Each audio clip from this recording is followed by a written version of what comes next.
We are talking with Marcus Jones, who is the Democratic candidate for the 2nd District, Congressional District in Arkansas.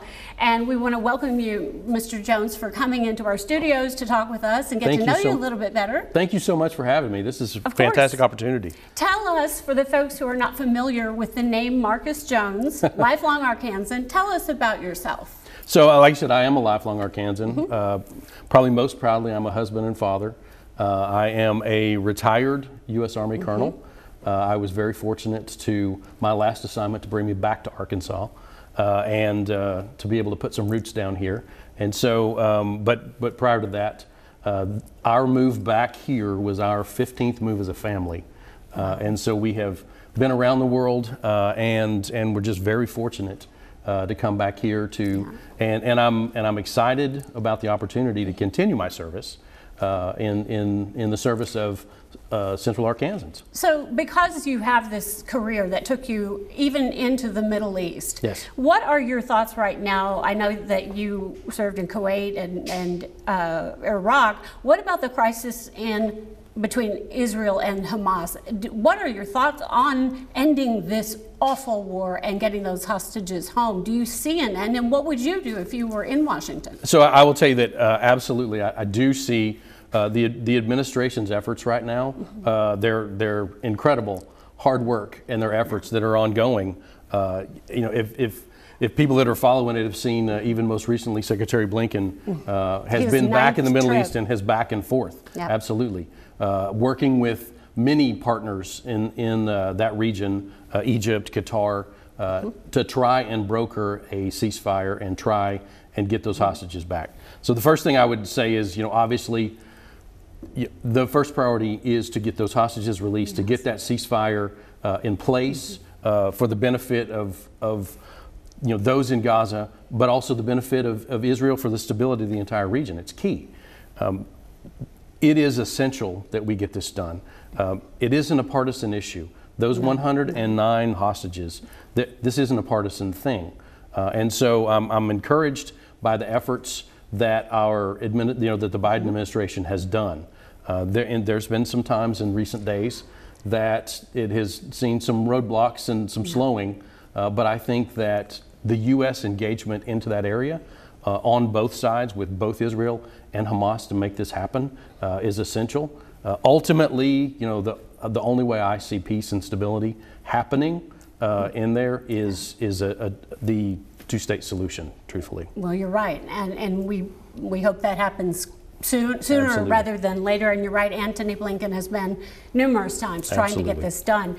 With the DNC underway, we have heard from the Democrats and what their message is. They've talked about unity. They have a big tent coalition of diversity and backgrounds and reclaiming patriotism. These are all themes that would resonate with an Army corporal, of course. Absolutely, it does. Tell me how you think it's gone this week, and how do you then, as a campaigner, capitalize on the energy of the Democratic Party right now? Well, you're absolutely correct. This has been the message that's coming out of the DNC this week is in contrast to the previous convention, is a message of hope.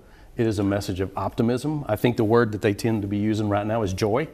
But that is that's encouraging. I'm very lucky that I get to talk to literally hundreds of people a week, and that message is what they're looking for. They're excited about this opportunity. They're excited to have that energy and to have an option that is representative of women, of younger people, of people of color, of America. And it came very quickly. It did come quickly. We didn't know what President Biden would choose to do. Do you see that as an honorable move on his part? Absolutely. I was a believer in President Biden. I continue to be a believer in President Biden and his incredible experience in the Senate, all those years of service, his incredible, some amazing accomplishments that have happened in his presidential administration. The idea that someone would step down from the pinnacle of power, that is reflective of character, and that's what we need. That's an example that we can all look to and say, who truly is a servant leader, who has our nation's best interest at heart, versus someone who seeks power. And that decision will go down in history as one of the, we talk about George Washington making that same decision at the end of his second term. That is the kind of legacy that it will only grow as it goes into history. Selflessness. Absolutely, yes, selfless service. Do you hope then that there's an energy about your local campaign for the 2nd District coming off of the Democratic National Convention? Absolutely. So we have had, when that decision was made that Vice President Harris was gonna be the nominee, we saw an uptick in enthusiasm. Okay. We talking to people, particularly women, especially young people. We saw an absolute increase in folks that reached out to us and said they wanted to volunteer. People that talked to us about, I finally have something to hope for. And I think we can build on that momentum and we can carry that forward, because that's in large part a message that my campaign has been trying to reinforce. Arkansas is a rural state. It's an agricultural state. Your appeal to veterans is very clear. Your service, by the way, thank you for your service. 29 years, that's phenomenal. And you've done well by your country, you've done well by Arkansans. Well, thank you. I understand that you set out to do 100,000 steps in, you've gone to a lot of doors. So our initial goal that we had put out was that my campaign would knock on 10,000 doors. That's it. And this week we have knocked just over, we're about 5,700 on track to get to that 10,000. We think that we'll surpass that number. That's a lot of doors. It is, but it's an incredible connection that I get to have with people. I joke with them often when I'm standing on their front porch that this is a job interview I've got to have, 150,000 times on thousands of front porches. I also joke that you'll likely never see my opponent on your front porch talking to you about trying to earn your vote. Interestingly, I read a quote that you said, French Hill is not a bad guy, he's just not the right guy. That's true. Would you expound on that and what exactly you mean? So that came from, and I said earlier that I get the chance to talk to literally hundreds of people. And there were many people that I've spoken with that say, well, I've known him for a long time, but now he just doesn't reflect what I think he went to Washington to do. And so, the first part of that is that, we should be able to campaign, we should be able to engage without everything being a personal assault on one another. I will say that I see that often. If you look at the media and you look particularly on social media, national politics, immediately when the decision was made that Vice President Harris would be the nominee, the anger and ire and vitriol that went at her. The decision when Governor Walz was identified as the vice presidential nominee, the same thing. I think we would be better served to talk about policies that are going to benefit Central Arkansans rather than personal attacks on one another. You have so much appeal to veterans, but there are many other Arkansans. If you were in D.C., what sort of committees would you be interested in getting involved in beyond the veterans? Absolutely. So yes, I would be interested. Obviously, I have an interest. One of my master's degrees is in national security studies from the War College. I have an interest in national security, in our national defense. And so obviously I would be interested in, the House Armed Services Committee, the Foreign Relations Committee, that type of opportunity. You said earlier that we are a rural state, and we should have representation into, agriculture committees, and that kind of, that kind of thing represents the interests of Arkansans. Your experience with intelligence is something I want to ask you about. One of the issues facing not only Arkansans but the globe is the advent of the AI technology. Cybersecurity threats, the way that they can actually use AI to make a person look or say something that's identical to someone else. Would you lean on that intelligence experience, and do you think that Arkansans have a reason to feel a little bit frightened by AI, or do you see the purposes of it going forward in a good way? Yes, I think there are amazing opportunities that we have.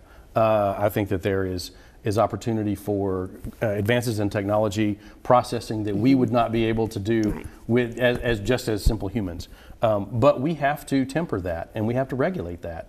We have to protect the information that, our personal information. We have to protect corporate information. We have to protect our government information. We have to protect and put in place policies and regulations that ensure that it doesn't, it doesn't move beyond benefiting us, because it could clearly hurt people, and we've got to address that. There is policy and legislation in place or being worked that addresses that issue, and it should be, and it's a bipartisan effort, yes, and a bipartisan understanding.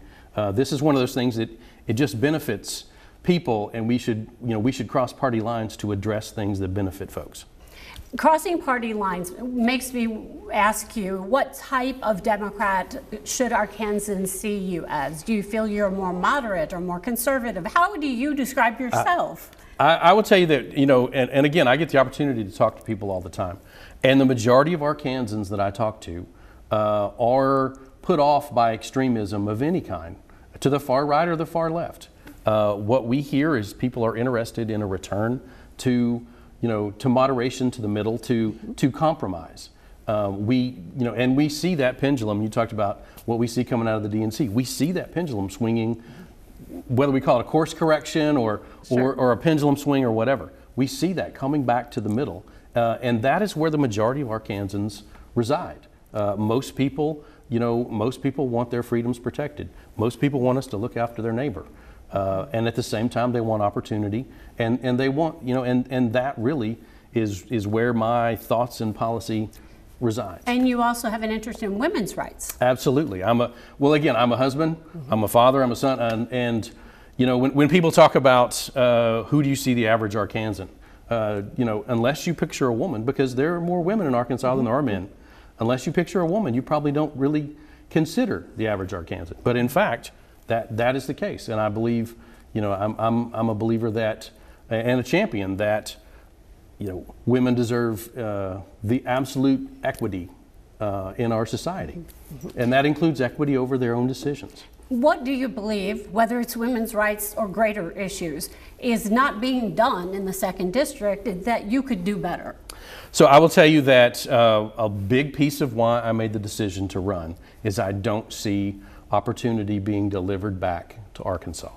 And we all see these lists and where, unfortunately, our state ranks in many cases. But we're never going to continue to rise until we see those issues being addressed that are affecting, affecting everyday Arkansans, and then they're affecting those that are most marginalized amongst us. When we talk about, so when I started this campaign, the statistics said that 1 in 5 Arkansas children were food insecure.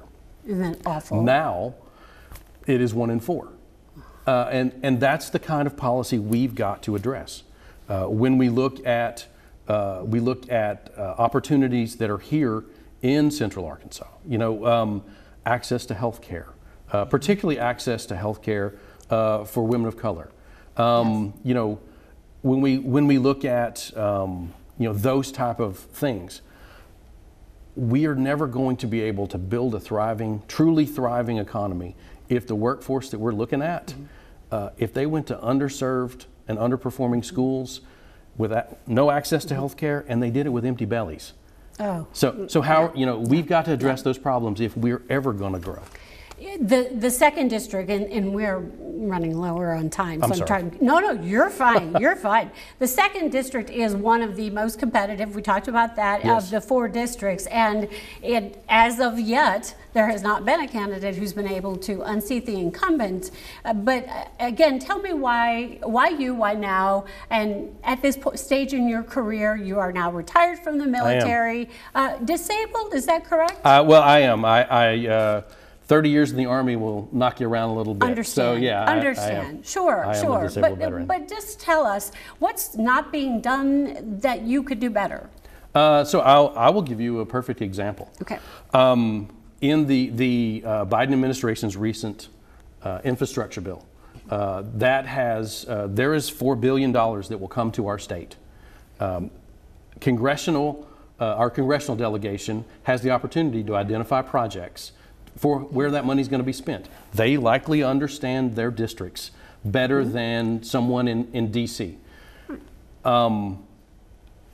3 of our congressional members of Congress and 1 of our senators proposed projects that would that identify hundreds of millions of dollars that are directed to have a tangible benefit. This is a nonpartisan issue, and it's money that's going to get spent anyway.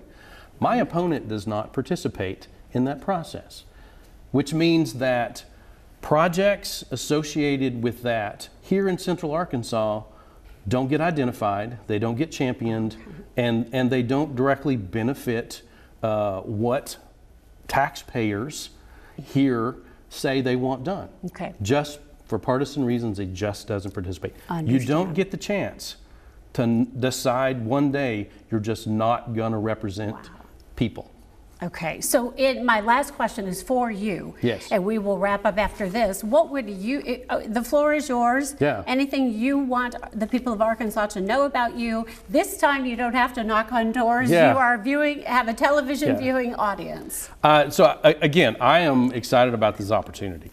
I am absolutely excited about the opportunity to represent Central Arkansas, to represent the 2nd District. I view this as a continuation of my service. No one joins the Army, no one goes to work for the government to get rich.